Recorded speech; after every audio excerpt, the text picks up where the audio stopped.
ABC 10 News at 7 starts now.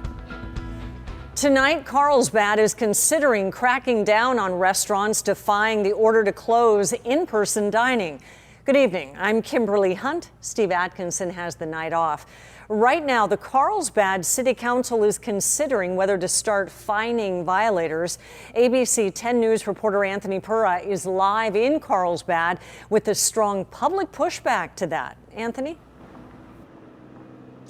And city leaders are discussing their options right now. I can tell you that public comment ended just a short while ago. There were more than 120 people that were signed up to speak at this meeting. Of course, it is virtual, so they called in. I can tell you an overwhelming majority of the callers were against adding stricter enforcement against businesses and restaurants. So I want to show you what it looks like right now. This is on State Street in Carlsbad. Some restaurants are open, doing outdoor dining. Under the state stay-at-home order, they're supposed to be limited to doing takeout. Now, the City Council is discussing stricter enforcement options tonight, but most of the callers from the public have been against that proposal. Here's what one caller had to say. Because we believe that any business that puts on food on the table of our families and employees is absolutely essential to us.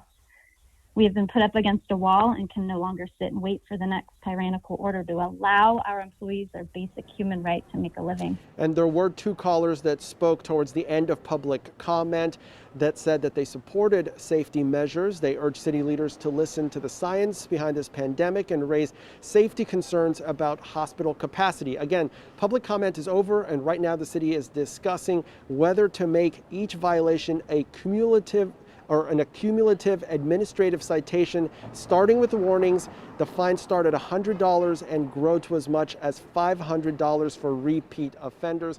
Again, we are monitoring that meeting, and we will bring you the latest as soon as it becomes available.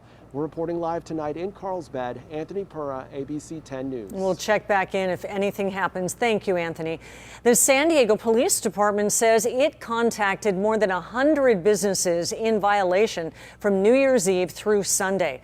But as ABC 10 News reporter Mimi Alcala explains, only repeat violators were given citations.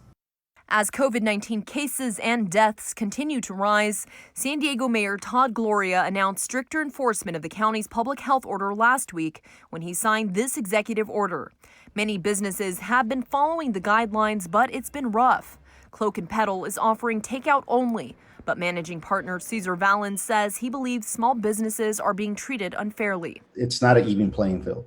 I just went to the store the other day and it was packed inside of this Target. This last time we had to lay off about 10 to 15 people. San Diego police officers say they're still focusing on education first when they find a business owner or host in violation of the health guidelines. But officers will give citations to those who are repeat violators. After the mayor's executive order went into effect, more than 100 businesses in the city of San Diego were contacted by police from New Year's Eve through January 3rd. 7 people were given citations, 6 for operating restaurants against the order, and 1 for hosting a large party. That party was at a Miramar warehouse and ended when a stage collapsed under the weight of too many people, injuring 3. Oh my God, that hurts. Police also dispersed several other large gatherings. Each citation carries a fine of up to $1,000 if the person cited was found guilty.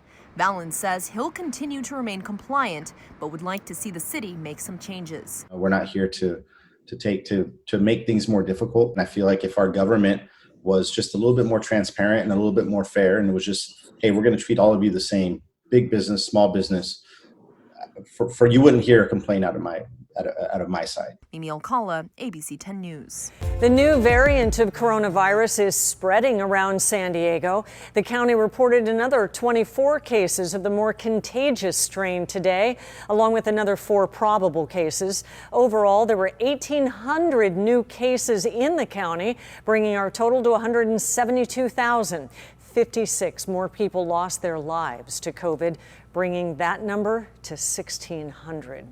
The hospital situation is so bad in Los Angeles, ambulance crews are being told not to transport patients who are unlikely to be able to be saved.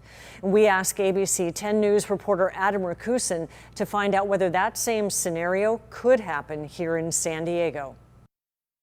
2 hours north of San Diego, it's a healthcare emergency. Los Angeles County hospitals pushed to the brink. On Monday, the county reporting 77 new deaths and more than 9,000 new confirmed COVID cases. We're trying to encourage people to not call 911 unless they really need to. Also on Monday, a memo from the Los Angeles County Emergency Medical Services Agency telling first responders in the field to stop bringing patients to the hospital if their heart stops beating, like in an event of cardiac arrest. That's if the patient can't be resuscitated in the field. The county also struggling with ambulances waiting for hours to offload patients or being diverted somewhere else. We asked healthcare providers and associations across San Diego County about LA's new ambulance policy, local ambulance diversion, and zero-capacity situations. Most who responded directed us to the county's Emergency Medical Services Agency. A spokesperson for the County of San Diego says it's aware of a Los Angeles County EMS memo directing ambulance crews to not transport individuals who could not be resuscitated and stabilized. The spokesperson saying while the emergency transport system and emergency department capacity in San Diego County remains severely strained, San Diego County EMS has not issued a similar memo, and one is not anticipated at this time. In December, the County of San Diego made changes that allow hospitals to divert ambulances if their emergency rooms are already too full. According to the county, hospitals on county ambulance diversion only accept patients who are so critical that they cannot survive transport to another facility. A hospital can only implement the diversion in 4-hour blocks, which must be approved or initiated by the county. It allows them to actually get a bit of time to process those patients that have already come into their emergency departments. Adam Rakusin, ABC 10 News. The California Department of Public Health recommends all health facilities review the crisis care guidance and prepare for its potential implementation. The USNS Mercy will not be coming to California as requested. The federal government says the hospital ship is undergoing maintenance in dry dock right now. The governor is now formally requesting 500 federal medical personnel be deployed to California to our hospitals and nursing homes to help ease the load. You can stay on top of any new developments with coronavirus by downloading the 10 News app. A free version is available in the App Store. All eyes are on Georgia tonight, where control of the Senate rests on 2 runoff elections. The polls closed more than 3 hours ago, and Democrats need to win both seats to take control of the Senate. In the first race, Republican David Perdue is leading Democrat Jon Ossoff 51 to 49%, with 79% of the precincts reporting. In the other race, Republican Kelly Loeffler is leading Democrat Raphael Warnock by less than 35,000 votes. However, the vast majority of the remaining vote is in Democratic strongholds. It's highly possible there will be no winner declared tonight. You can be sure to stay right here. 7:30, we have a half-hour special on the Georgia runoffs. George Stephanopoulos and the ABC News political team will have the latest results as well as analysis.